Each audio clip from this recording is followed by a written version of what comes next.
봅시다.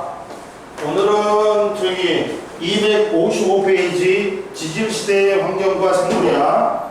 야, 지질시대는 지각이 형성된, 지구가 형성된 46억 년부터 현재까지야. 근데 이 지질시대를 나누는 기준이 뭐야?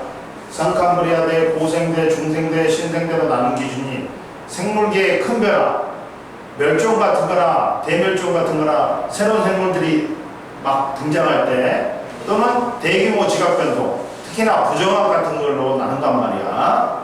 됐지? 그래갖고 나눴더니 상캄브리아대, 고생대, 중생대, 신생대로 나눈다. 지질시대의 환경과 생물에서 첫 번째,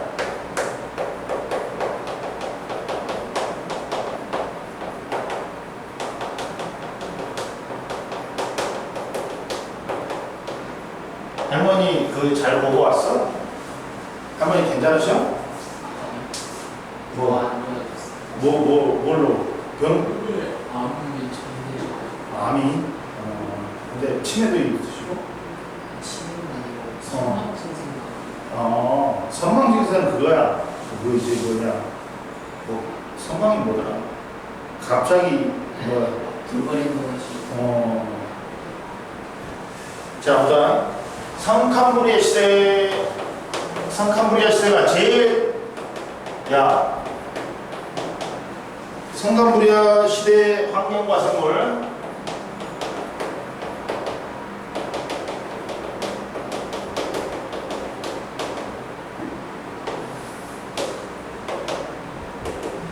환경과 생물에서, 상캄브리아대가 지질시대 전체의 80 몇 %를 차지했지. 88.2%를 차지해. 그리고 뒤로 갈수록 고생대, 중생대, 신생대로 갈수록 기간이 짧아져. 그러면 상캄브리아 시대가 뭐건 대체적으로 전반적으로 전부 다 온난했어. 그리고 말기에 빙하기가 왔는데 누구만? 중생대만 빙하기가 없다. 전부 다 말기에는 대체적으로 전체적으로는 온난했는데 말기에 빙하기가 왔어. 근데 중생대만 빙하기가 없다. 그러면 상캄브리아 시대는 첫 번째, 기후가 전반적으로 온난했고 말기에 뭐가 나타났다? 빙하기가 나타났어. 수륙분포는 지각 변동을 많이 받아. 왜? 지각 변동을 왜 많이 받았을까? 길어서. 그러다 보니까 화석이 굉장히 드물게 발견되어 정확히 알 수가 없어. 근데 왜 이쪽은 발견된 화석이 드물까? 개체수도 적었어. 그리고 단단한 부분이 없었어. 그리고 화석이 만들어져도 오랜 시간이기 때문에 지각 변동 받아가지고 없어져 버렸어. 그래서 화석수가 드물다. 이거 시험 잘 나온다. 상캄브리아 시대는 발견되는 화석이 드물다. 왜? 이유가 생물의 개체수가 적었고 생물의 단단한 뼈나 껍데기가 없었으며 화석이 되었어도 오랜 시간 동안 지각 변동을 받아서 남아있기가 어렵다. 자, 그리고 최초의 생명체는 어디서 출현했니? 바다에서. 왜 바다에서 생겼을까? 밖에 나가면 오존층이 없어. 오존층이 없으니까 자외선이 엄청나게 내려온단 말이야. 밖에 나가면 뒤져. 근데 처음부터 복잡한 생물이 생긴 게 아니야. 제일 처음에는 단세포 뭐가 생겼다? 원핵 생물이 생긴 거야. 단세포 원핵 생물은 원시핵을 가졌어. 원시핵이니까 세포 소규관에 막구조가 없어. 그래서 세포 질에 유전물질이 쏟아지는 거야. 이게 뭐야? 최초의 단세포 원핵 생물이 남세균이야. 과합성 할 수 있는 남세균이 출현했다. 그 다음 뭐야? 단세포 뭘로 진화한다? 진핵생물. 이제 세포 내 소기관에 막구조가 있어. 핵막이 있으니까 핵이 존재해. 그리고 이제 뭘로 진화하냐? 다세포 진핵생물로 진화한다. 우리 사람은 원이 이 다세포 진핵성분자. 응? 네. 이걸 써라. 이걸 써라. 위에다가 제일 위에다가.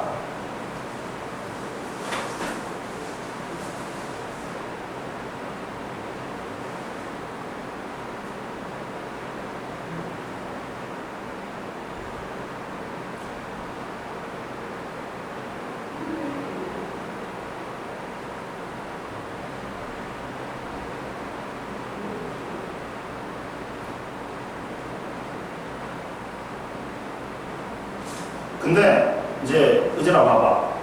성탄부리 시대에는 화석수는 드물긴 드물었는데 있긴 있었어. 대표적인 게 뭐였냐면 스트로마톨라이트하고 에리아카라 동물군이 있었어. 근데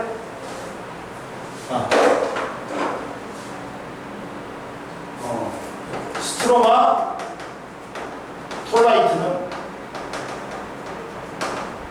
양세균이 바위에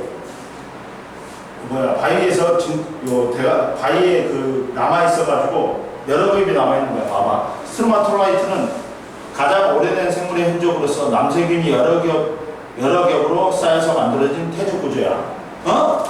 근데 에이디아카라 동물군은 오스트레일리아 에이디아카라 언덕에서 발견된 해파리 해맨 동물이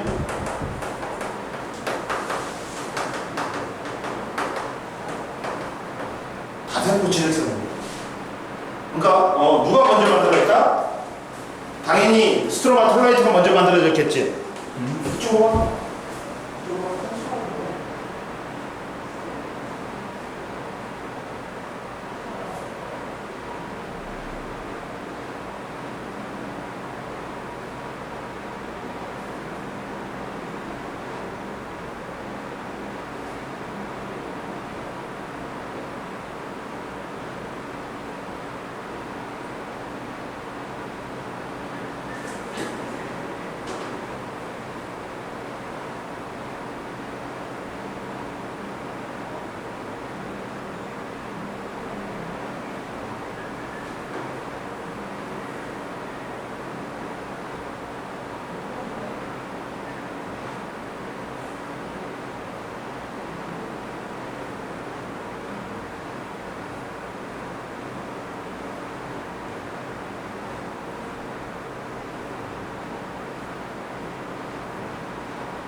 자, 따라서 요 상칸부여야 되는 화석이 별로 없었는데 대표적인 화석이 스트로마톨라이트하고 에디아카르 동물리부인데 스트로마톨라이트는 바위에 이 남세균이 쌓여서 된 거야. 그러니까 스트로마톨라이트가 먼저 생기고 그 다음에 에디아카르 동물군 같은 경우는 해파리나 해면 동물이니까 다세포 진핵생물이니까 얘가 뒤에 생긴 거야. 알겠지? 뭔 말인지? 그 다음 바다에는 광합성을 하는 남세균 사이노박테리아가 출현하면서 바다 먼저 포화시키고 산소를 그 다음 이게 대기주로 방출됐어. 이해됐어? 그리고 스트로마톨라이트 형성 후 후기에는 다세포 생물이 출현하여 에디아카라 동물군 화석을 형성했다. 그 다음 육지는 초기에는 대기 중에 산소가 없었고 남세균 출현 후 산소가 쌓였지만 오존층이 형성되지 않아 강한 자외선이 지표에 도달했기 때문에 육지에는 생물이 살 수가 있어 없어? 없지. 이해됐지? 그 다음 이제 고생대의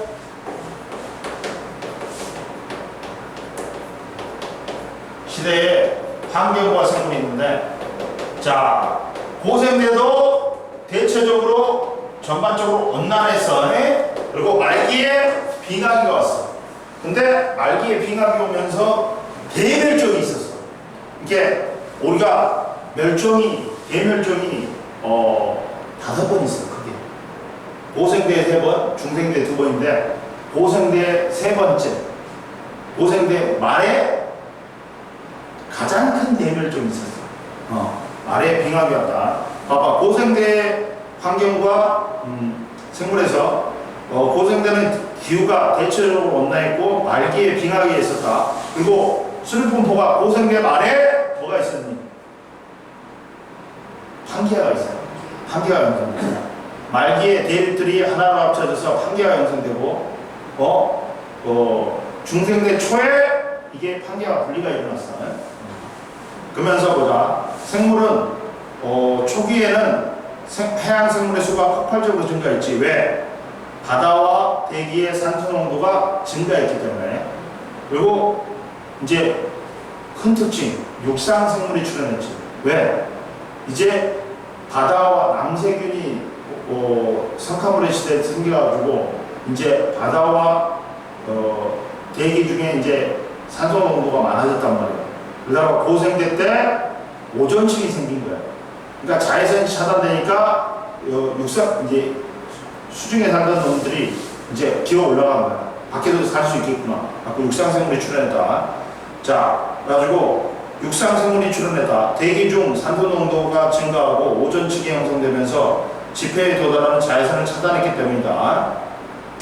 그리고 말기에는 삼엽충, 방주충 등의 생물의 대멸종이 있었다. 왜 그러냐면 생물의 대멸종의 원인은 고생대 말에 생물의 대멸종의 원인은 판기아 형성, 화산 폭발 등으로 인해 어떻게 돼? 환경 변화가 밑줄 보라. 고생대 말에 대멸종의 원인은 뭐야? 판기아 형성. 그 다음 화산 폭발이야. 즉 봐라. 판기아가 형성되면 이것들이 모여버리지. 원래는 이렇게 있다가 각각 대륙들이 떨어져 있어. 떨어져 있다가 이렇게 모여버리면 이 해양생물의 서식지가 감소해. 그러면 여기 있는 것들은 다 죽겠지. 그리고 해류가 단순해져. 그러니까 생물의 종이 줄단 말이야. 그러면서 판기하고 화산폭발로 화산재 같은 게 많이 쌓이니까 대기의 투과율을 낮췄단 말이에요. 태양 빛의 투과율을. 그러다 보니까 추워지니까 빙하기가 오면서 멸종을 한 거야. 이해됐어? 그리고 바다에는 주로 무척추동물, 삼엽충, 방주충, 완종류가 있었어. 근데 최초의 척추동물이 또 뭐 생겼어? 원시오리인 갑주어가 생겼다. 최초의 어류인 갑조가 생겼어. 그리고 육지에는 뭐 양서류, 곤충류. 양서류는 양쪽이 서식 가능한 거야. 어? 개구리 같은 거.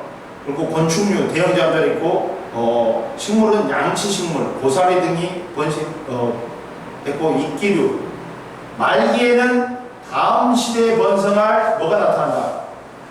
놈이 나타나. 파충류하고 거시식물이 등장해. 말기에는 뭐라고? 다음 시대에 번성할 놈들이 등장한다고. 그럼 중생대에 번성한 놈이 파충류하고 거시식물이지.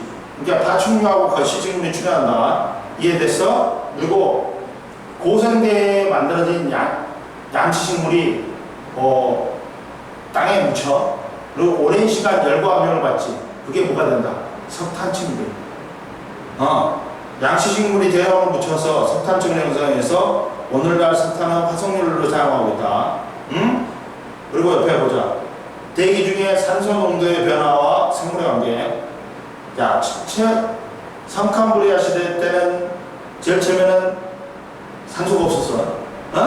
그러다가 남세균이 출현하면서 남세균으로 광합성으로 산소가 바다에 포화된 후 대기 중으로 방출돼서 대기 중에 산소 농도가 증가했다. 그러면서 오존층이 형성됐지.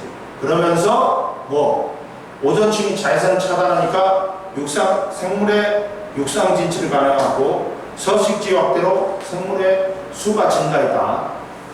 그 다음 이제 중생대와 생물하고 환경과 생물 보자.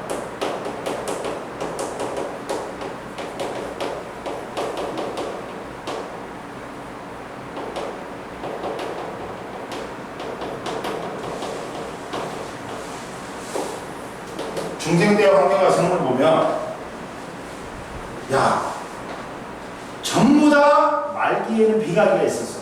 근데 얘는 뭐야? 빙하기 없이 전반적으로 온난했다. 왜 그럴까? 이유가 뭘까? 화산활동으로 수증기하고 이산화탄소가 많이 방출됐어. 그러면 이 수증기하고 이산화탄소는 무슨 기체니? 온실효과를 일으키는 온실기체라는 거야.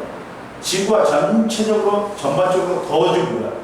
그러니까 빙하기가 안 와버리는 거지. 지구가 온난화되어 버리니까. 이해됐어? 온실효과로 기온이 상승하니까 빙하기가 없었어. 그리고 수륙분포는 뭐라 했어? 중생대 초에 판기아가 분리됐다 했지.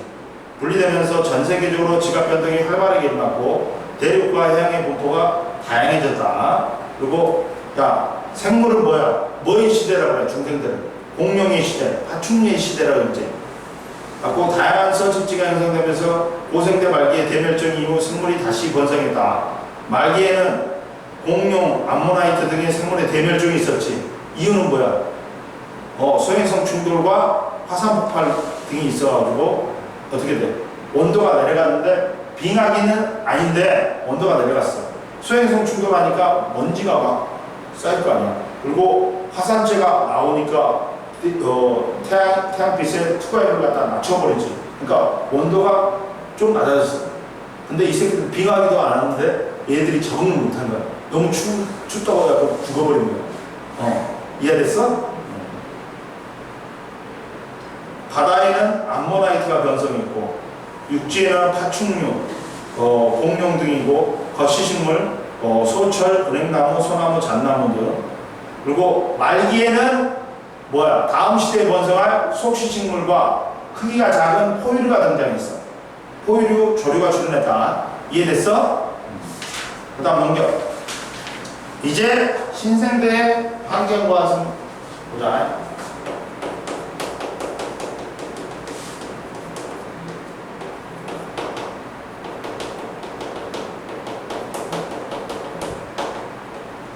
신생대의 환경과 생물에서 자, 첫 번째 이제 신생대도 전체적으로는 온난했어. 말기에 뭐가 왔다? 빙하기가 왔는데 조심해야 돼. 여기서는 빙하기 4번, 간빙기 3번이야. 빙하기는 전체적으로 추워지는 거야. 간빙기는 또 뭐야? 전체적으로 다시 따뜻해지면서 빙하가 녹는 거야. 근데 빙하기, 간빙기, 빙하기, 간빙기, 빙하기, 간빙기, 빙하기가 오는 거야. 빙하기 사이에 간빙기가 있어. 빙하기 4번이고 간빙기가 3번인 거야. 이해됐어? 수류분포는 대서양과 이동양이 넓어지면서 현재와 비슷한 수류분포가 형성됐다. 생물은 봐라. 빙하기에 생물은 신생대는 뭐의 시대라 그래? 포유류의 시대라 그래. 포유류가 번성했으니까. 빙하기에 해수면이 낮아져 얕은 바다에 있던 곳이 육지로 드러나면서 생물이 여러 대륙으로 이동했다. 봐봐. 우리나라도 저기 어디가 봐봐. 어디는 황해는 수심이 제일 얕아. 빙하기 때 이 황해가 원래 바다였는데 빙하기 때 육지로 되고. 그러니까 중국에 있는 애들이 동물들이 우리나라로 많이 왔어. 이해됐어? 그리고 넓은 초원이 형성되고 현재와 비슷한 생물종을 이뤘다. 바다에는 뭐가? 하폐색이 번성했다. 플랑크톤의 일종인데 탄산칼슘 껍데기에 있는 원생생물로, 그리고 육지에는 대형 포유류인 매머드 등이 번성했고 속시식물이 번성했다. 참나무, 단풍나무, 포플러나무 등이 번성했다. 그리고 후기에는 인류의 조상인 유인원이 출현했단 말이야. 그리고 포유류는 외부 온도가 변해도 체온을 일정하게 범위 내에서 유지할 수 있는 정원동물이었어. 그래갖고 다양한 조건에도 서식할 수 있었죠. 근데 전반적으로 있잖아. 봐봐. 그러니까 지질시대별 평균기온 변화 봐봐. 고생대는 고생대 봐봐. 자, 성캄브리아 시대도 빙하기 있었지. 말기에. 고생대는 또 말기에 빙하기 있지. 근데 중생대는 대체로 다 온난해서 한랭한 적이 없어. 빙하기 없지. 뭐 때문에? 온실효과. 온실효과. 화산 폭발이 많으니까 그 수증기라든지 이산화탄소가 많이 방출해갖고 온실효과 때문에 온도가 올라가고 빙하기가 없었어. 근데 신생대는 말에는 빙하기 있었지. 4번의 빙하기하고 3번의 간빙기가 있었다. 그리고 옆에 봐라. 플러스 강의 보면 생물이 갑자기 복잡한 다음에 나타나는 게 아니야. 진화의 방향이 있어. 제일 처음에는 단순해서 복잡으로, 수중에서 육상으로, 단세포에서 다세포로. 그리고 동물은 어떻게 진화했냐? 무척추동물에서 척추동물로 진화했는데, 척추동물이 제일 먼저 어류야. 그 다음이 양서류야. 그 다음이 파충류야. 그 다음이 조류가 있고, 그 다음이 포유류야. 그리고 식물은 어떻게 진화했냐? 해조류, 양치식물, 거시식물, 속시식물로 진화하고, 이런 식으로 단순해서 복잡으로, 수중에서 육상으로, 단세포에서 물로, 다세포로. 자, 그리고 대륙 이동할 때 환경 변화 봐봐. 대륙이 합쳐질 때 해안선 길이가 감소하고 얕은 바다의 면적이 감소하면서 해양물의 서식처가 감소하고 해류가 단순해져 기후가 단순해지니까 생물의 수가 감소한다. 생물의 멸종이 있는 거지.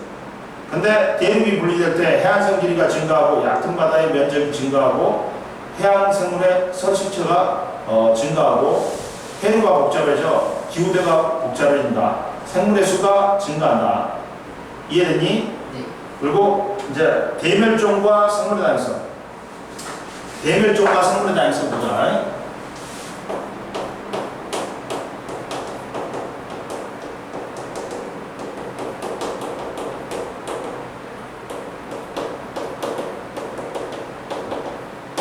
대멸종과 생물의 다양성이 있는데, 대멸종은 원인이 다 있다. 대멸종의 원인. 대멸종은 전체적으로 지질시대에 몇 번 있었다? 5번 있었다. 이 중에 3번이 언제? 고생대 때. 중생대 때는 몇 번 있었다? 2번 있었어. 이 중에 가장 큰 대멸종은 고생대 말의 3번째 대멸종이다. 대멸종의 원인은 지구 환경의 갑작스런 변화야. 급격한 변화야. 수류분포 변화 및 해수면의 변화, 소행성 충돌, 운석 충돌, 대규모 화산 폭발, 지각 변동, 기후 변화, 대기와 해양의 산소량 급감 등이 있다. 판기화 형성은 대륙이 합쳐지면 아까 좀 말했지, 해류가 단순해지고 기후대가 단순해져서 생물의 서식처도 없어지지. 그래서 대멸종하는 거고, 소행성 충돌. 소행성 충돌이 생긴 운동 에너지가 어마어마하단 말이야. 재하고 먼지 때문에 햇빛을 차단하여 기온이 하강하여. 그리고 화산 폭발하면 두 가지 원인이 있어. 화산 폭발로 방출된 화산처가 햇빛을 차단해가지고 기온이 하강한다. 중생대 말기에는. 근데 이산화탄소라든지 메테인 등의 화산가스가 대기로 유입되어 산성비가 내리고 온실효과가 일으켜갖고 기온이 상승한 거야. 고생대 말에 시베리아 지역에 대규모 화산역이 분출하니까 생물의 대멸종이 있었다. 그리고 보자. 지질시대의 생물수의 변화. 그림은 지질시대 동안에 지구에 존재한 생물의 과의 수를 갖다가 변화를 나타냈다. 그러면 대멸종의 수는 몇 번이야? 5번이야. 고생대 때 3번, 중생대 때 2번이다. 근데 고생대 말에 3번째 대멸종이 가장 큰 규모의 대멸종이었어. 대멸종의 원인은 첫 번째, 고생대 첫 번째는 빙하의 확장으로 인한 해수면 하강과 기온 하강으로 된 거고, 두 번째는 해양의 무산소와 기후냉각, 소행성 충돌이 있었다. 세 번째, 봐봐. 가장 큰 대멸종, 고생대 말에 이거는 밑줄 그어야지. 판기화 형성과 화산 폭발로 인해 원난화, 소행성 충돌 등에 의해서 삼엽충, 방주충 등이 멸종했고, 네 번째, 중생대의 첫 번째 대멸종은 판기화 분리에 따른 화산 활동에 의해서, 그리고 다섯 번째, 중생대는 소행성 충돌하고, 중생대 말에 소행성 충돌하고 화산 폭발에 의하고 공룡이라든지 아모나이트가 멸종했다. 이해됐지? 그리고 옆에 궁금해봐봐. 공룡은 왜 멸종했을까? 여러 가지 설이 있어. 공룡 멸종에는 소행성 충돌설, 거대한 소행성의 충돌로 인해서 지진이 발생하고 먼지 구름이 햇빛을 차단하는 공룡이 멸종했다는 가설이고, 용암 분출설, 수십만 년에 걸친 화산 분출로 화산재와 화산가스가 대량으로 방출되어 석시지가 파괴되고 기후가 변하면서 공룡이 멸종했다는 가설이고, 또 공룡 아래 성비 불균형설, 급격한 기후변화로 공룡 아래 성비가 불균형이 일어나서 개체수가 감소하면서 공룡이 멸종했다는 설이야. 그 다음 257페이지 생물에 대해서 봐봐. 자, 급격하게 변한 지구 환경에 적응하지 못한 생물은 멸종하지만 환경 변화에 적응한 생물은 생태 공간을 채우며 다양한 종으로 진화하면서 오늘날의 생물의 다양성을 갖추게 됐다.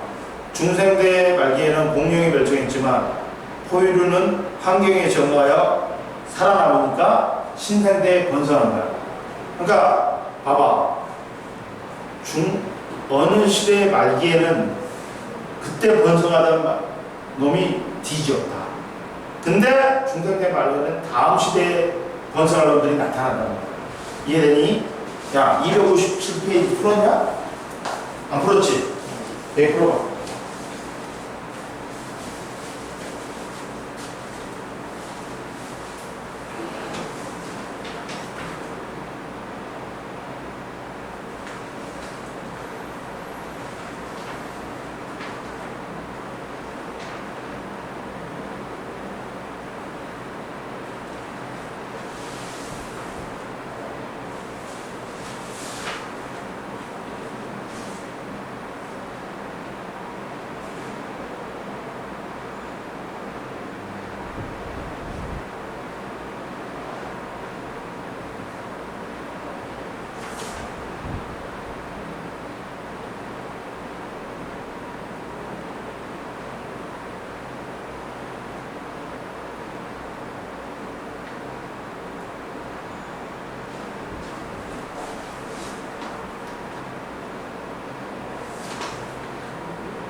다 풀었어? 네. 자 보자.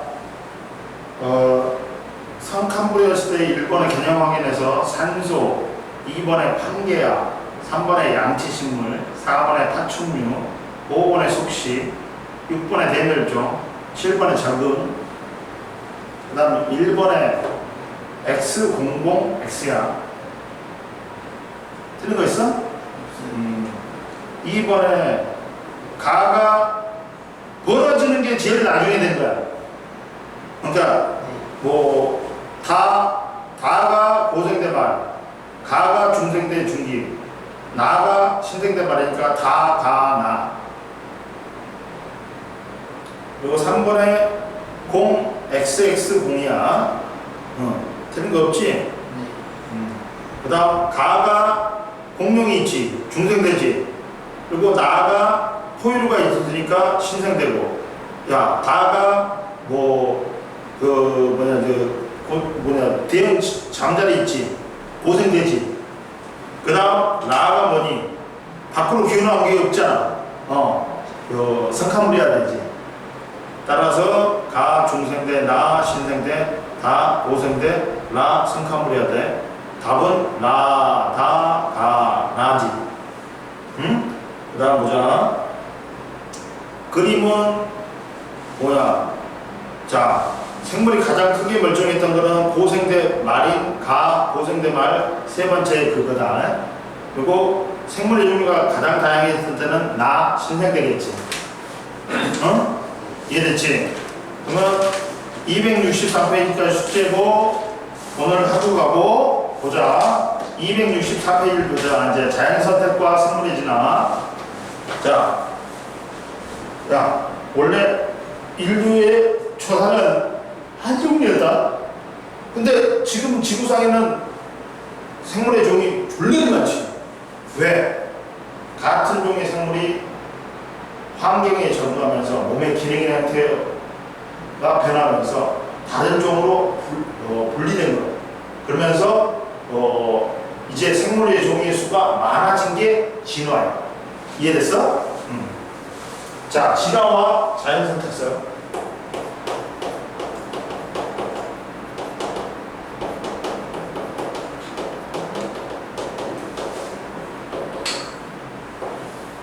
진화는 뭐냐? 자, 진화는 건 생물이 오랜 시간 동안 환경에 적응하면서 몸의 구조나 특성이 변하면서 현상으로서 생물이 환경에 오랜 시간 동안 환경에 적응하면서 몸의 기능과 형태가 변해요.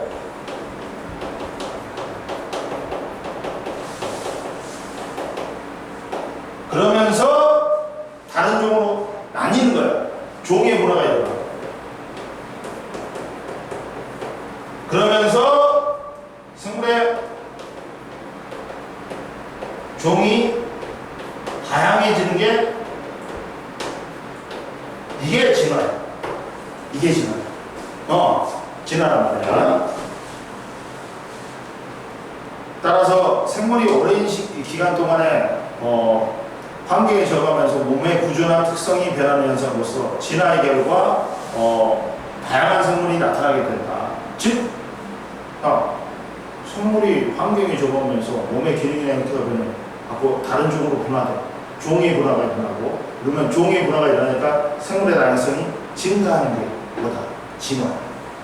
이 진화에 대한 이론은 여러 가지가 있어. 대표적인 게 다윈의 자연선택설도 있어. 근데 시작은 용부령설, 라마르크의 용부령설이었어. 그리고 돌연변이설도 있었고 병리설도 있었어. 그런데 이 중에서 가장 우리가 타당하게 생각한 게 뭐다? 다윈의 자연선택설이다. 근데 봐봐, 다윈이라는 사람은 유전에서는 누굴 빼놓고 이야기 못해? 멘델. 진화에서는 누굴 빼놓고 이야기를 못해? 다윈. 그 정도로 다윈이 진화론에서는 크다. 자, 다인은 영국의 생물학자로 다양한 환경에 살아가는 생물을 관찰하여 종의 기원이라는 책을 발표했어. 다인은 종의 기원에서 자연 선택을 바탕으로 하는 진화론을 주장했다. 근데 이것보다 더 먼저 나온 게 있어. 밑에 봐봐. 라마르크의 영구령설이지. 영구령설은 뭐야? 쓸 용자 쓰면 발달하고 쓰지 않으면 퇴화된다는 거야. 의미는 많이 사용하는 기관은 발달하고 자선에게 유전되지만 사용하지 않는 기관은 퇴화된다. 예시가 뭐냐? 나 기린이 목이 원래는 짧았어. 근데 높이 있는 나뭇잎을 따먹으려고 계속 쭈삑쭈삑 한단 말이야. 그랬더니 기린의 목이 길어져 갖고 이제 목이 긴 기린만 나오게 된다는 거야. 근데 한계점은 야, 후천적으로 얻은 성질은 유전이 안 돼. 마동석이가 씨발 이렇게 좋아. 운동을 씨발 많이 하고 근육이 좋아. 딸이 태어났는데 근육이 좋아?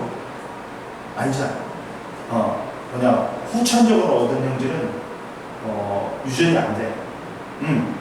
옛날에 카렌족이라고 있어. 목에다가 링 끼웠다. 아까 목을 길게 했어. 그럼 딸이 태어났어. 목이 길어? 아니야. 후천적으로 얻은 형질은 유전이 안 돼. 그러지만 의인이 있어. 환경에 의해 생물이 변할 수 있다는 진화론의 핵심을 도출했다. 이해되니? 좀 쉬어? 쉬고 하자.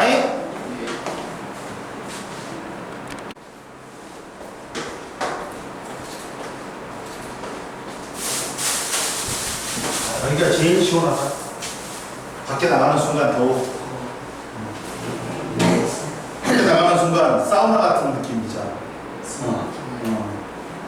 자, 봐봐. 그래서 진화란 게 생물이 환경에 적응하기 위해서 몸의 기능이나 형태가 바뀌면서 다른 쪽으로 분화돼. 갖고 생물의 다양성 수가 종의 수가 늘어나는 게 진화인데, 진화에는 여러 가지 설이 있었어. 근데 지금 제일 그래도 사람들이 타당하다고 생각한 게 다윈의 자연 선택설이다. 진화설 중에 다윈의 자연 선택설이 있어.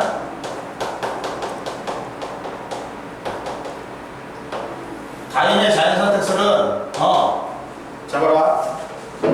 그 다윈의 진화론으로 변이와 자연 선택의 과정을 종합하여 생물의 진화를 갖다 변이란 거, 변이하고 뭘 설명했냐면 자연 선택을 통해서 진화를 설명한 거야. 변이란 건 뭐야? 개체 중에 몸의 기능이나 형태가 다른 놈이 나타나는 게 뭐야? 변이야. 자, 그리고 야, 이거는 순서는 자연 선택설의 순서는 엄청 잘 알아야 돼. 제일 먼저 봐봐. 자연 선택설은 뭐가 있냐? 자연 선택설에 따른 진화의 과정은 봐봐. 다양한 변이가 있는 개체들 중에 환경에 잘 적응한 개체가 살아남아 자손을 남기게 되고 이걸 자연 선택이 된다 그래. 이러한 자연 선택 과정이 오랜 시간 동안 세월 동안 누적되면서 생물이 점차 변하고 다양해지는 진화가 일어난다. 그러면 제일 먼저 자기가 먹을 수 있는 먹이 그리고 서식 공간보다 더 많은 수의 그 자손을 낳아. 이걸 뭐라 그래? 과잉 생산이라고 그래. 그럼 마치 많이 낳다 보면 좀 특이한 놈이 나타나. 몸의 기능이나 형태가 특이한 놈이 나타나. 이게 뭐야? 변이가 나타나지. 근데 즉 봐라. 기린이 자기가 살고 있는 먹이하고 서식 공간보다 한 100명만 나오면 되는데 한 150명을 낳았어. 과잉 생산했지. 그러면 그 중에 목이 짧은 기린도 있고, 목이 중간인 기린도 있고, 목이 긴 기린도 있어. 갖고 변이가 나타나. 근데 이것들이 한정된 공간과 먹이, 배우자를 놓고 생존 경쟁에, 그러면 이게 이제 생존 경쟁에 그러다 보면 야 목이 짧은 길이는 밑에 것만 먹지. 근데 목이 긴 길이는 위에 것도 먹지. 그러니까 목이 긴 기린의 수가 목이 긴 기린이 많이 살아남아. 응? 이게 뭐다? 자연 선택된다 그래. 그리고 이게 세대를 거듭하면서 점차 목 긴 기린의 수가 개체수 내에서 집단 내에서 수가 많아져. 그러다가 이제 세대를 또 거듭하다 보면 이제 목 긴 기린만 태어나. 이게 진화다. 이해됐어? 자 봐라. 생물이 주어진 환경에 살아남는 것보다 더 많은 자손수를 낳는다. 이게 과잉생산이야. 이때 태어난 같은 종 개체들 사이에는 다양한 형질이 나타나. 이게 변이야. 그리고 과잉생산된 개체들 사이에 먹이나 서식 공간을 두고 생존 경쟁이 일어나. 이게 생존 경쟁이고, 다양한 변이를 가진 개체들 중에 환경에 적응하기 유리한 형질을 가진 개체가 생존 경쟁에 남아서 자손을 더 많이 남긴다. 그리고 집단에서 생존에 유리한 형질을 가진 개체 비율이 높아져. 그래가지고 이제 자연선택 과정이 오랫동안 누적되어서 진화가 일어난다. 그러다 보니까 자연선택 과정은 과잉생산과 변이, 그 다음 생존 경쟁, 그 다음 자연선택, 그 다음 진화다. 그러면 자연선택설을 설명하는 기린의 진화 봐봐. 많은 수의 기린이 태어나 과잉생산됐다. 그래갖고 목 길이가 다양하다. 변이가 일어나. 그래갖고 이게 과잉생산과 변이야. 생존에 유리한 목이 긴 기린이 살아남아 자손을 남긴다. 생존 경쟁하고 자연선택된다. 이 과정이 오랫동안 누적되면 기린의 목이 지금처럼 길어졌다는 게 진화다. 근데 다윈의 자연선택설에도 한계점은 있어. 다윈의 변이가 나타나는 원인과 부모의 형질이 자손에게 전달되는 원리를 명확하게 설명하지 못했다. 유전의 원리가 이때는 안 밝혀졌어. 그러다 보니까 변화가 나타나는 원인과 부모의 형질이 자손에게 어떻게 전달되는지 그거 원리를 설명 못했다. 다윈이 자연선택설을 발표하던 당시에는 유전의 원리가 알려지지 않았기 때문이다. 그러면 이제 올라와 봐. 265페이지. 다윈의 진화론이 과학과 사회에 준 영향. 다윈의 진화론은 근대 유럽인의 세계관을 바꿔놓았다. 오늘날의 일까지 과학뿐만 아니라 사회 여러 분야에 많은 영향을 줬다. 특히나 과학은 생명과학의 이론적 기반을 제시했다. 다윈의 진화론이 발표되기 전까지는 생물은 변하지 않는다고 생각했어.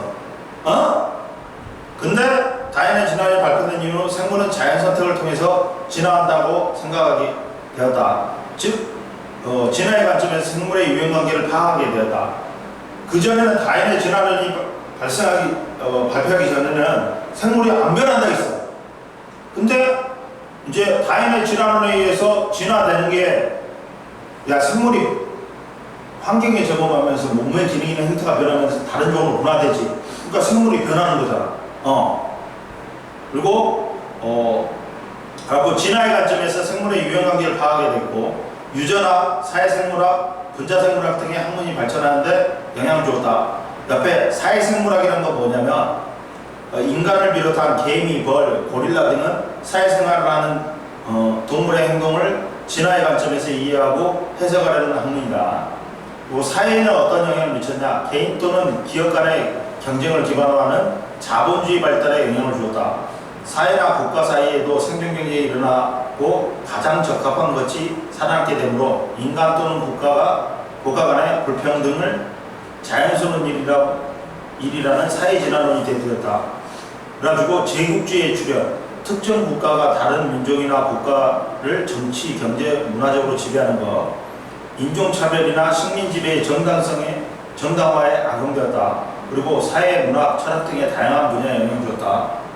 265페이지 한번 풀어봐봐요.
다 풀었어?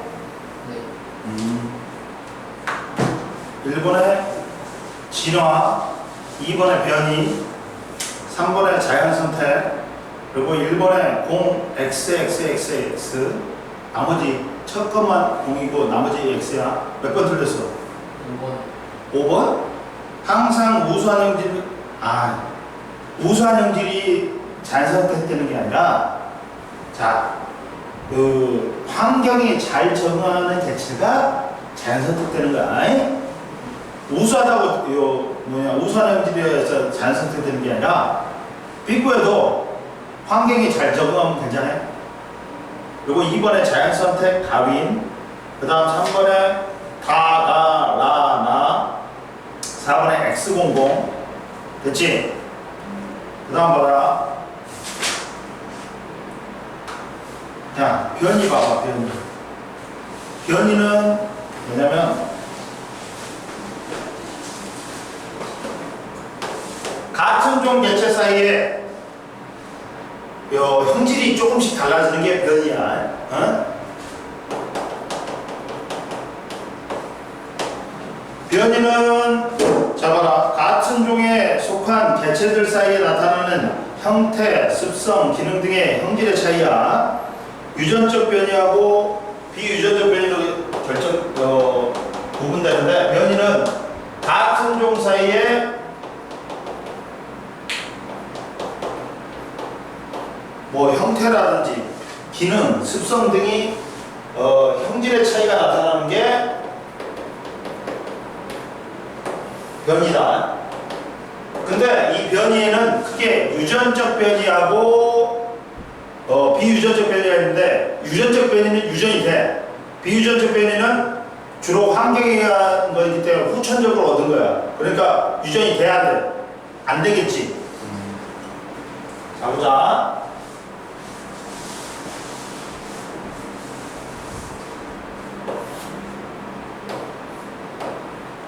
변이는 유전적 변이하고 비유전적 변이야.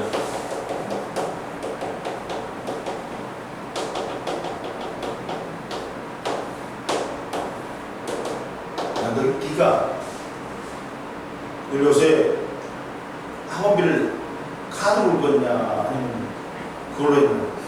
붙였냐? 카드지. 다음 주에 안 갖고 왔지 오늘? 네. 다음 주에 갖고 와. 자, 봐. 변이는 자, 유전적 변이하고 비유전적 변이가 있는데, 유전적 변이는 개체가 가진 유전자 차이로 나타나는 거야. 유전자가 뭐니? DNA상의 특정한 부위에 있는 유전 정보를 담고 있는 얘가 유전자 차이지. 즉 유전 정보의 차이란 말이야. 유전자 차이 때문에 나타난다. 그리고 얘는 형질이 자손에게 유전이 돼. 뭐가 있냐? 앵무새 깃털이 색이 다양한 거, 같은 종인데, 유럽 정원 달팽이 껍데기는 무늬, 색깔, 나선 방향들이 개체마다 다 다른 거, 이것들이 같은 종인데 유전자 차이 때문에 형질의 차이가 나타나는 거야. 이거는 유전이 된다. 유전적 변이는 유전자니까. 비유전적 변이는 뭐에 의해서? 얘는 환경에 의해서 나타난단 말이야. 환경에 의해서. 환경에 의해서 나타나고, 형질이 자손에게 유전이 안 돼. 아까 시험에 말한 마동석이 졸라리 운동을 해갖고 근육을 키웠어. 그럼 딸이 근육이 있어? 아니지. 자, 훈련으로 단련된 사람은 근육이 발달하였다. 카렌족의 여인들은 어릴 적부터 여러 개의 링을 목에 걸고 생활한 결과 목이 길어졌다. 그러니까 후천적으로 얻은 형질은 유전이 안 돼. 그러니까 뭐 카렌족의 억지로 목을 들게 했어. 근데 딸이 태어났는데 목이 기냐? 아니야. 목이 짧아. 그리고 옆에 봐라. 왼쪽에 보면 진화의 원동력은 변이야. 환경에 대한 적응력의 차이는 생물 개체들이 가진 형질의 차이에서 나타나며 형질은 유전자에 의해서 결정된다. 따라서 자손에게 물려줄 수 있는 유전적 변이가 진화의 원동력이 된다. 유전적 변이가 다양한 집단은 극격한 환경 변화에서 살아남아 일어나더라도 살아남아 개체가 있을 확률이 높지. 유전적 변이가 다양하지. 그러면 다양한 형질의 자손이 생겨. 그러면 환경이 변하지. 그러면 야 하나의 형질만 같지. 그러면 다 죽거나 다 살겠지. 근데 유전적 변이가 다양해가지고 여러 가지 형질이 형질을 갖는 개체가 된단 말이야. 그 중에 환경이 변해도 그 중에 살아남은 개체가 있을 확률이 높지. 유전적 변이가 또 진화의 원동력이다. 그러면 이때 두 번째 이제 유전적 변이가 나타나는 원인 보자.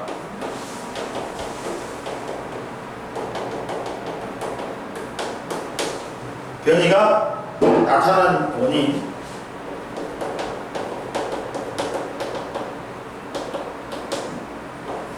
유전적 변이가 나타나는 원인 보면 자 봐라.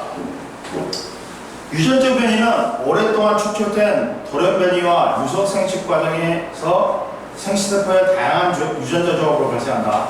야, 유전적 변이는 뭐라고? 돌연 변이하고 뭐야?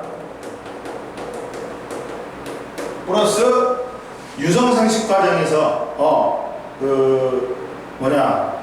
유성 생식에서 과정에서 생시세포의 다양한 유전자 조합.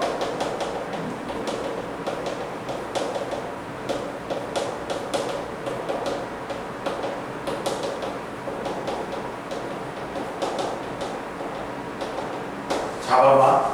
생식은 뭐냐면 자신과 생명체가 자신과 닮은 개체를 만드는 과정이야.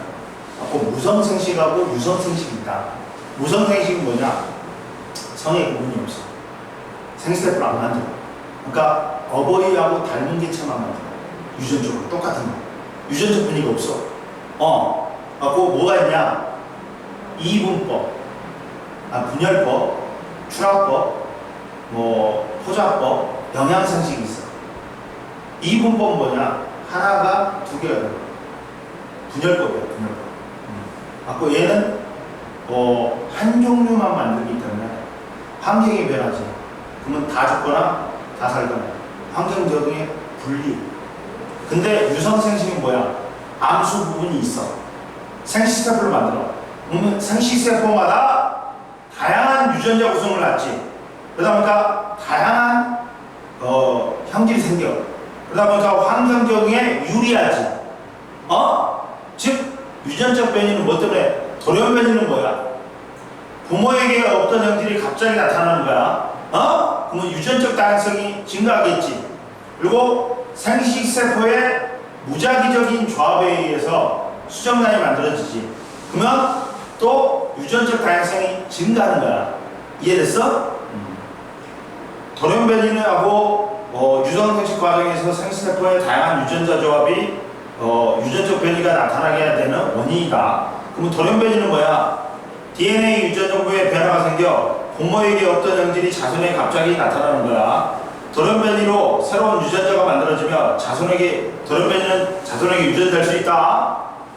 봐봐. 붉은색 딱정벌레의 무리 자손 중에서 초록색 딱정벌레가 나타나서 새로운 변이에 출현, 부모에게 없던 형질이 갑자기 나타나는 게 돌연 변이다. 그러면 돌연 변이로 새롭게 생긴 초록색 유전자가 났으며 초록색 딱정벌레 무리 내에서 교배하여 자손에게 초록색 유전자를 물어준다. 딱정벌레 집단의 유전적 변이가 다양해진다. 그리고 유성생식 과정에서 다양한 유전자 조합, 유성생식 과정에서 유전자 조합이 다양한 생시세포를 형성하고 암수 생시세포가 무작위적으로 수정하여 형질이 다양한 자손이 나타난다. 생시세포의 다양한 조합 봐라. 흰색 털과 갈색 털을 가진 부모 사이에서 얼룩무늬 강아지가 태어나는 거. 얼룩무늬 강아지는 흰색 털 유전자와 갈색 털 유전자를 모두 가진다. 얼룩무늬 강아지는 자손에게 흰색 털 유전자하고 갈색 털 유전자를 물려줄 수 있다. 따라서 세대를 거듭하면 자손의 유전자 조합이 다양해지면서 변이가 다양해지지. 그리고 얼룩 무늬가 많이 나타나요. 적게 나타나요. 색깔이 변하거나 그런단 말이야. 이해됐지? 그리고 옆에 보자. 변이가 나타나는 과정이 있다. 변이가 나타나는 과정을 봐봐. 개체들이 가진 유전자의 차이에 따라 합성되는 단백질의 종류와 양이 달라진다. 그에 따라 형질의 차이, 변이가 나타난다. 야, 완두꽃의 색변이 봐봐. 자주꽃 유전자는 자주색 색소를 많이 만드는 합성 요소가 많이 만들어져. 그러면 이 자주색 합성 요소가 자주색 색소를 많이 만들어. 그러다 보니까 자주색으로 표현되는 거야. 흰색꽃 유전자는 자주색 합성 요소가 적게 만들어져. 그러면 자주색 색소가 적게 만들어지니까 흰색으로 나타나는 거야. 그리고 봐봐.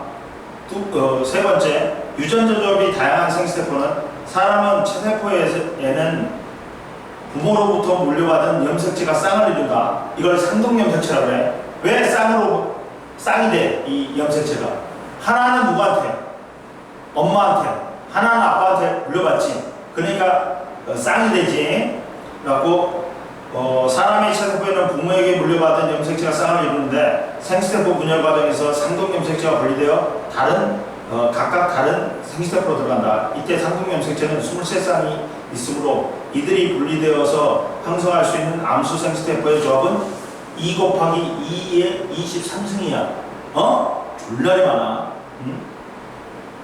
그리고 이제 C에 보자. 변이와 자연선택에 의한 생물의 진화 보자. 변이와 자연선택에 의한 생물의 진화 보자.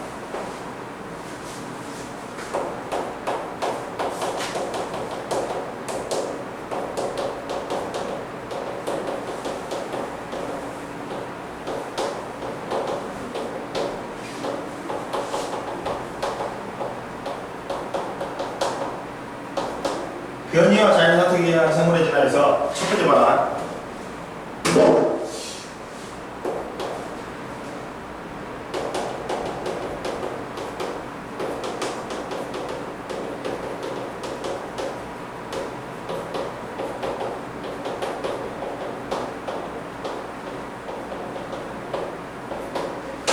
자, 봐봐. 주어진 환경에 적응하여 사람이 내 유리한 변이를 가진 개체는 살아남아 자손을 남기고 이러한 자연선택 과정이 오랫동안 반복되면서 생물의 진화가 일어나는데 선생님이 뭐라 했어? 진화라는 것보다 같은 종의 생물이 환경에 적응하다 보면 몸의 기능이나 형태, 습성이 변해. 갖고 다른 종으로 분화되지. 그래가지고 분화되면서 종 다양성이 증가하는 게 진화라 했지. 즉 주어진 환경에 적응하여 살아남은 개체가 유리한 변이를 가진 개체가 살아남아 자손을 남기고 이 과정이 자연선택 과정이 오랫동안 반복되면 생물의 진화가 일어난다. 그리고 옆에 봐라. 생물의 진화는 한 개체의 변화가 아니라 집단 내에서 특정한 유전자를 가진 개체의 비율이 변하는 걸 말한다. 자, 옛날에는 봐봐. 쥐린의 목이 다양했어. 근데 자연선택 과정에서 생존 경쟁을 거치고 자연선택되다 보니까 목긴 기린의 비율이 점차 늘어나.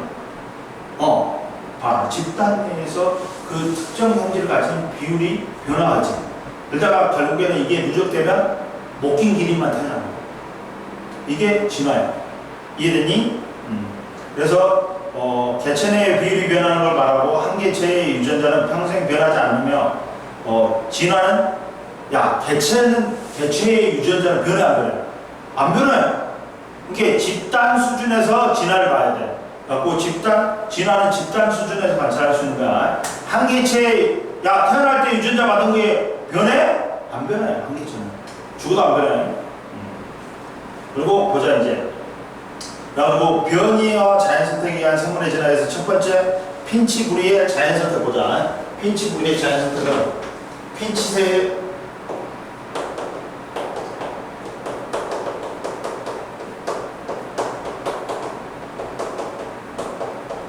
살펴보면, 자 봐라.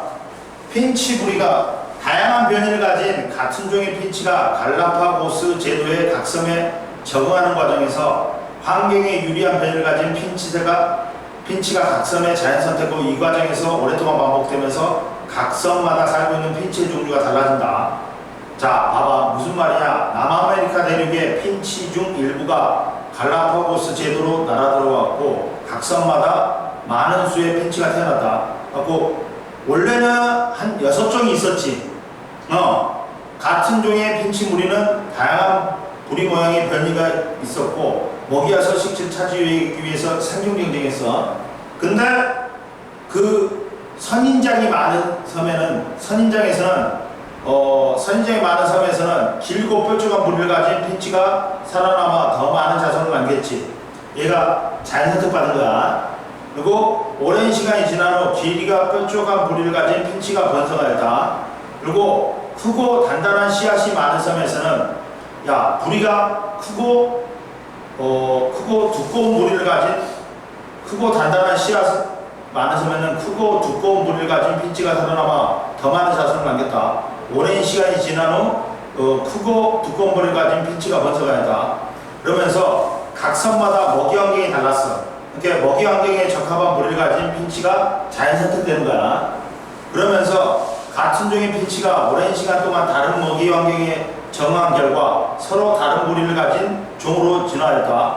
그래가지고 현재 갈라파고스 제도에는 부리 모양이 조금씩 다른 6종에서 14종으로 종의 문화가 있는 거야. 이게 진화지. 이해됐어? 그리고 옆에 봐라. 또 이것도 나온대. 핀치 부리의 진화 봐봐. 가뭄 전에는 작고 연한 씨앗이 많았고 가뭄 후에는 크고 딱딱한 씨앗이 많아지는 먹이 환경의 변화가 있었어. 가뭄 후에는 큰 부리를 가진 개체가 생존에 유리하여 자연 선택되면서 핀치 부리의 평균 키가 증가했다. 이해됐니? 그리고 나방의 자연 선택과 진화. 자, 영국에서 산업혁명 전하고 산업혁명 후에 나무숲에서 나방의 자연 선택과 진화가 일어났다. 자, 산업혁명 전에는 어떻게 돼?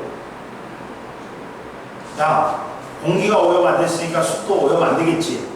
그러다 보니까 지우류라고 있다. 이게 공해 지표식물이야. 공해가 없는 데는 지우류가 많이 살아. 근데 지우류가 나무 표면에 붙어서 살거든? 이게 밝은 색을 띄어. 그러면, 흰나방하고 산업혁명 전에, 지우류가 있을 때는 흰나방하고 검은나방하고 누가 자연 선택될까? 의진아, 누가 자연 선택돼? 지우류가 밝은 색을 띈다 했잖아. 그러면, 흰나방은 눈에 안 띄겠지? 그리고 검은 나방이 눈이 띄겠지. 그러니까 산업혁명 전에는 지류가 있을 때는 흰 나방이 자연 선택 받은 거야. 근데 산업혁명 후에 이제 공해가 심해지니까 지류가 안 살더니 이제 나무가 표면이 드러나. 그러면서 흰 나방하고 검은 나방 중에 누가 이번엔 자연 선택 받아? 그렇지. 나무 줄기가 밝은 색의 지유를 덮고 있을 때는 흰색 나방의 개체수가 많지만 지유가 사라져 나무 줄기가 어두운 색이 드러나자 검은 나방의 개체수가 많아진다. 나방의 색이 환경과 비슷한 색을 띠면 천적에게 잡아먹히는 비율이 낮아져서 자연 선택되기 때문이다. 그리고 자 봐봐. 남모양 적혈구 유전자의 자연 선택이다. 적혈구는 원래 정상 적혈구는 뭐야? 가운데가 오목한 원반형이야. 근데 봐봐. 유전자의 변이가 생겨. 유전자 염기서열 하나가 틀려져. 그러면 유전병이 나타나. 하고 염기서열 중에 하나로 틀려지지. 그럼 다른 아미노산을 지정해 버리잖아. 하고 원래 글루탐산을 지정했는데 6번째 아미노산이 발현을 해버려. 그래서 정상적이지 못한 헤모글로빈이 생겨. 그래서 정상적이지 못한 무슨 모양? 남 모양의 적혈구가 생긴단 말이야. 이 남모양의 적혈구는 잘 찌그러지면서 잘 달라붙어. 그리고 기니까 혈관을 막아. 그러면서 산소 운반 능력이 떨어져. 그러다 보니까 악성 빈혈에 걸리게 해. 그리고 이게 혈관을 막아서 치명적인 기관 손상을 일으킬 수 있어. 그러면 야, 일반적으로 봐봐. 일반적인 지역에서는 야, 누가 자연 선택받을까? 정상 적혈구야, 남모양 적혈구야? 그렇지, 정상 적혈구야. 근데 남모양 적혈구 유전자의 자연 선택 봐봐. 말라리아가 많이 발생한 아프리카 일부 지역에서는 남모양 적혈구 유전자를 가진 비율이 다른 지역보다 높게 나타난다. 왜 그러냐면, 자, 남모양 적혈구는 헤모글로빈 유전자의 돌연변이로 나타나며 심한 빈혈을 유발하기 때문에 생존에 불리하여 일반적으로는 드물게 나타나지. 근데 야, 말라리아는 거 옆에 봐봐. 말라리아 원충에 감염되어 나타나는 질병으로 모기에 의해서 전파되는데, 말라리아에 감염되면 발열, 오한, 구토, 혈소판 감소 등의 증세를 보이고 치료하지 않을 경우 사망에 이를 수 있다. 근데 일반적인 지역에서는 정상적 혈구를 가진 놈이 자연 선택받는단 말이야. 근데 말라리아가 자주 발생하는 지역에서는 야, 정상적 혈구에는 말라리아가 원충이 잘 달라붙어갖고 위에는 얘가 산소를 뺏어먹겠지. 근데 남모양 적혈구는 말라리아에 대한 저항성이 있어. 왜? 산소 운반 능력이 떨어지니까 말라리아가 적응에 못해 버리지. 그러면 말라리아가 자주 발생하는 지역에서는 누가 자연 선택받아? 그렇지.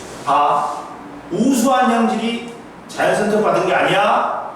환경에 잘 적응한 놈들이 자연 선택받는 거야. 뭔 말인지 알겠지? 말라리아 원충은 적혈구에 기생하는데 남모양 적혈구는 증식하기 어려워. 남모양 적혈구 가진 사람은 말라리아에 잘 걸리지 않는다. 즉 말라리아에 대한 저항성이 있다. 말라리아가 많이 발생한 지역에서는 남모양 적혈구 유전자를 가진 사람이 정상 적혈구 유전자만 가진 사람보다 생존에 유리하여 남모양 적혈구 유전자가 자연 선택되어 자전하게 유전된다. 말라리아가 많이 발생한 지역에서는 남모양 적혈구의 유전자 빈도가 높다. 즉 형질이 더 우수한 개체가 자연 선택되는 게 아니라 주어진 환경에 잘 적응하여 살아남는데 유리한 변이를 가진 개체가 자연 선택되는 거야. 그리고 옆에 봐라. 자, 변이와 자연 선택에 대한 적응 봐봐. 같은 변이라도 어떤 환경에서는 생존에 유리하게 작용되지만 다른 환경에서는 생존에 불리하게 작용되어 자연 선택의 결과가 달라질 수 있다. 여기는 268페이지는 다음 시간에 하자. 남겨두자. 그리고 선생님 문제 하나 더 줄게. 그것도 풀고 여기까지. 여기? 문제 안 줘도 되겠다.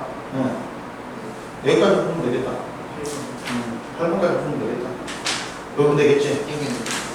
여기는 여기까지 풀면 되지. 이것도 풀어도 되겠다. 그리고 앞에 것도 있지.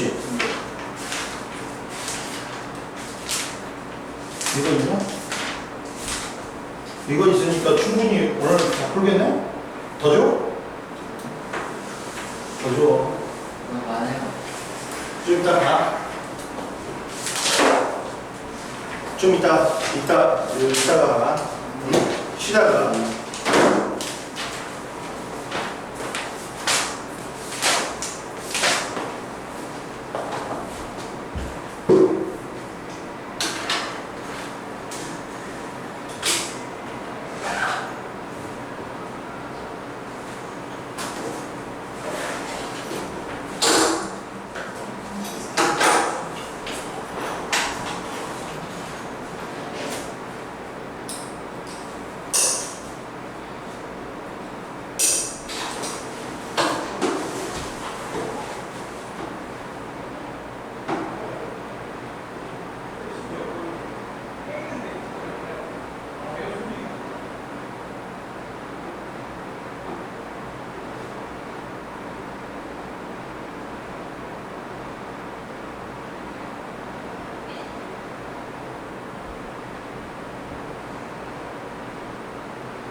언제 오셨어요? 언제쯤 됐지?